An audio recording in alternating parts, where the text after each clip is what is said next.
Once your bee has been in the freezer for 24 hours, we are now going to put it in a rehydrator. And so the bees are very brittle and dry once they come out of the fridge or freezer, and so this is going to make them soft again. You'll just put the bee in an open spot, just like that.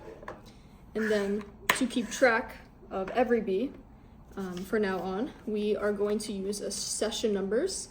And so we will find the lowest number in this little envelope here. And so right now our lowest number is 535. So we're going to just cut that accession number out. We'll put this accession label and number in with the bee that's in the hydrator. The most important numbers are the last 4 digits. So the last 4 digits are 0535, and we will now put it on the backside of the field label. And this is how we keep track of each bee. So we'll do just that. This label does not go in the hydrator, so this is why we do this process. And we will just put this back on. And then we will now put this label, and if you have multiple bees, you will put all the multiple labels in the pinning set box.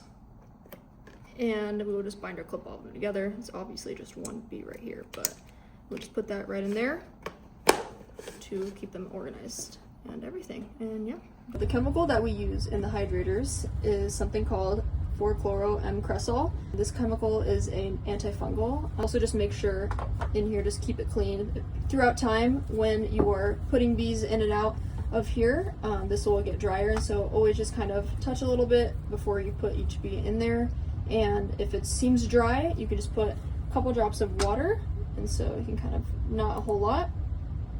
The water is the only way that chlorocresol allows everything to kind of stay moist in there and make everything soft again. And so this chlorocresol lasts a long time, so you might not need to do this, but if you ever have to switch out the actual chemical in the little kind of pouch here, this is how you do it. So we're going to have the lab staff safely dispose of this. You're going to get your chlorocresol, always be under the fume hood, and we're going to open it up.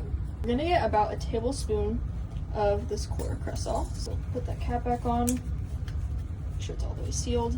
Put it right in the middle of the little paper towel here. It's just plain old paper towel. Try to make sure, just the best of your ability, put it in the middle. And now we're going to fold in the sides first.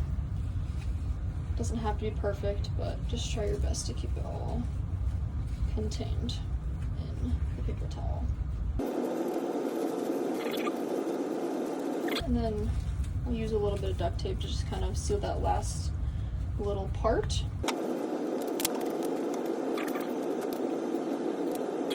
Then we're going to get our little Tupperware container. We're now going to put it just kind of at the top there.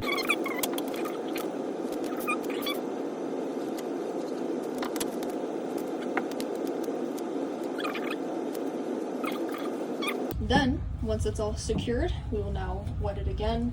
Doesn't need a whole lot, but just enough for it to hydrate some more bees. And then put your little petri dishes back in, and now you're ready to hydrate some more lovely little bees.